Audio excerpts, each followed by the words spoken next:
تاکہ جو کائنات جن اصولوں پہ چلے گی نا وہ اصول، وہ آئین پہلے سے طے ہو جائیں کہ اس آئین کے تحت چلے گی. اور اللہ نے سب سے پہلی چیز قلم بنا کے اسے حکم دیا لکھ. ٹھیک ہے نا؟ کیا حکم دیا؟ بولو نا، لکھ. تو پہلا اصول لکھا، سبقت رحمتی علی غضبی، میری رحمت میرے غصے پر غالب رہے گی. کیا پیاری بات اللہ نے ہم لوگوں کے لیے لکھ دی، جس کی وجہ سے آج ہم بچے ہوئے ہیں. یعنی جہاں غصے اور رحمت میں ٹکراؤ ہوگا تو رحمت کیا ہوگی؟ رحمت کا گراف ہمیشہ اوپر رہے گا. اللہ یہ بھی لکھ سکتے تھے کہ میرا جو غضب ہے وہ ہوگا ہی نہیں، میرا غضب ہوگا ہی نہیں، ہمیشہ کیا رہے گی؟ رحمت ہی رحمت کے اصول پہ چلے گی، غضب نہیں ہوگا.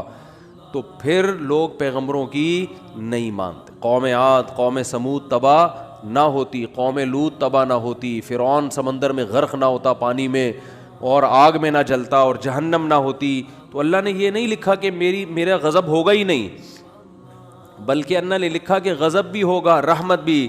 لیکن رحمت اور غضب میں جب ٹکراؤ ہوگا نا تو رحمت کو کیا کروں گا؟ غالب کروں گا. جیسے کوئی گناہگار جب توبہ کرتا ہے تو اس کی توبہ کا تقاضا ہے کہ معاف کیا جائے، سابقہ گناہوں کا تقاضا ہے کہ معاف نہ کیا جائے. تو جب ٹکراؤ ہوگا تو رحمت کو اللہ کیا کر دیں گے؟ غالب کر دیں گے. رحمت کو اللہ ہمیشہ غالب کریں گے. تو یہی نبی صلی اللہ علیہ وسلم کی بھی صفت کہ جب رحمت اور غضب میں ٹکراؤ ہوتا تو آپ صلی اللہ علیہ وسلم کی صفت رحمت کیا ہوتی؟ ہمیشہ غالب ہوتی. اس کی بہت ساری مثالیں ہیں. مشرکین مکہ نے کتنا ستایا، جب مکہ فتح ہوا تو آپ نے فرمایا لا تثریب علیکم اليوم، سب کو معاف کر دیا، ضرورت نہیں ہے تلوار چلانے کی. بھائی اب ان کو قتل کر کے کیا ملے گا ہمیں؟ ضرورت نہیں ہے. جو اللہ نے ہمیں غلبہ دینا تھا وہ دے دیا ہے. تو نہیں تلوار چلائی آپ صلی اللہ علیہ وسلم نے، بلکہ مشرکین کے جو سردار تھے ان کو الگ سے عزت دی آپ صلی اللہ علیہ وسلم نے. لیکن جہاں یہ جو جاسوس پکڑا گیا تو اس میں بھی معافی مانگی، 6 بیٹیوں کا حوالہ دیا. جب 6 بیٹیوں کا حوالہ دیا تو بیٹیاں ہونا اس کی علامت ہے کہ باپ پہ کیا کیا جائے؟ رحم. بیٹیوں کا کون پوچھے گا بعد میں؟ جاسوس ہونا اس کا تقاضا کرتا ہے کہ گردن اڑائی جائے. تو یہاں بھی رحمت اور غضب کیا ہو رہے ہیں؟ بولو بھائی، ٹکرا رہے ہیں. اس لیے آپ صلی اللہ علیہ وسلم نے کیا حکم دیا؟ چھوڑ دو. بیٹیوں کا واسطہ دے رہا ہے.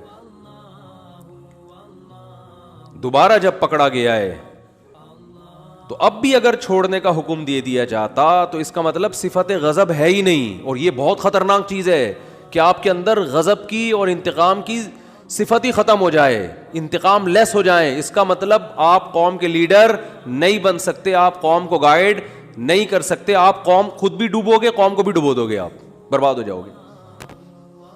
تو میں یہ اتنی ڈیٹیل میں اس لیے بیان کر رہا ہوں کہ یہی چیز ہمیں بھی اپنانے کی ضرورت ہے. اصل پیار ہے، اصل محبت ہے، اصل رحمت ہے، اس کو غالب رکھنا ہے ہمیشہ. لیکن انتقام لیس بولو نہیں بن جانا، غضب لیس بولتے کیوں نہیں، کیا ہو گیا؟ نہیں بننا ہے. ایسا نہیں ہو جانا کہ اتنے میٹھے کے جو بھی چائے نگل لے کھا کے. تو یہ جو علماء پہ لوگ اعتراض کرتے ہیں وہ یوں نہیں کیا تو ان کو غصہ کیوں آ گیا، کھڑے کھڑے سنا کیوں دی، یہ تو بھائی آدمی ہے، روٹی کھائیں گے تو غصہ آئے گا. اور اگر اتنے میٹھے کہ جو مرضی کرتا رہے غصہ ہی نہ آئے تو ایسا نہیں ہوتا. پیغمبروں کو نہیں غصہ آیا.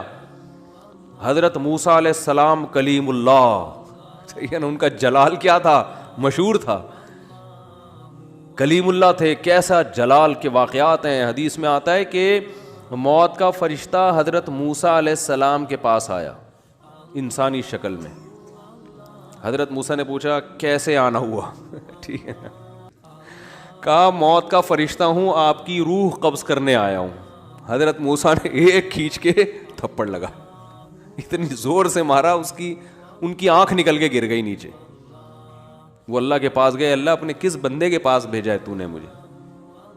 ہے بھائی، پتہ نہیں حضرت موسیٰ کو غصہ کس بات پر آیا، اسٹائل ان کا ایسا ہوگا. ہے بھائی، یا کیا وجہ وہ تو حضرت موسیٰ ہی جانتے ہیں. ظاہر ہے پیغمبروں کو ناحق غصہ نہیں آتا, لیکن اللہ بس ایک حضرت موسیٰ کی جو جلالی صفت ہے نا اس کا اظہار کرنا چاہتے تھے کہ دشمنوں کو کہ ان سے بچ کے رہو, ٹھیک ہے نا, انہوں فرشتے کے تھپڑ لگا دیا, تھوڑا سا احتیاط رکھو ان سے. تو اصل کیا ہے میرے بھائی؟ اصل محبت ہے.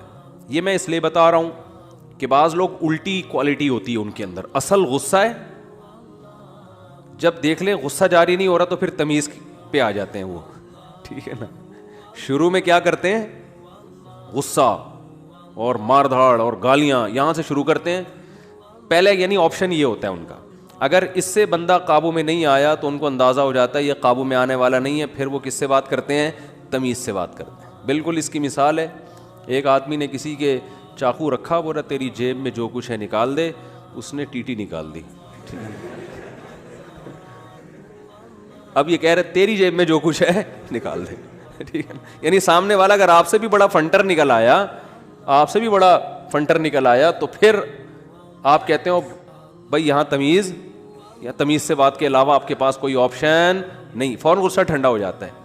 تو میں یہ عرض کر رہا تھا کہ اللہ تعالیٰ کا کیا اصول ہے. اللہ تعالیٰ نے بھی کتنی بڑی اللہ کی رحمت, لیکن اللہ نے اس کا ایک اصول اور ضابطہ بنا دیا کہ آخرت میں اس کو نہیں بخشوں گا جو مجھے نہیں مانے گا یا میرے ساتھ شرک کرے گا, کچھ بھی ہو جائے, چاہے پیغمبر کی سفارش کیوں نہ آ جائے, بلکہ پیغمبر پر پابندی لگا دوں گا کہ آپ کو ان کی سفارش کی اجازت نہیں ہے. یہ بہت بھائی, اس سے پتہ چلتا ہے ایمان بہت بڑی نعمت ہے.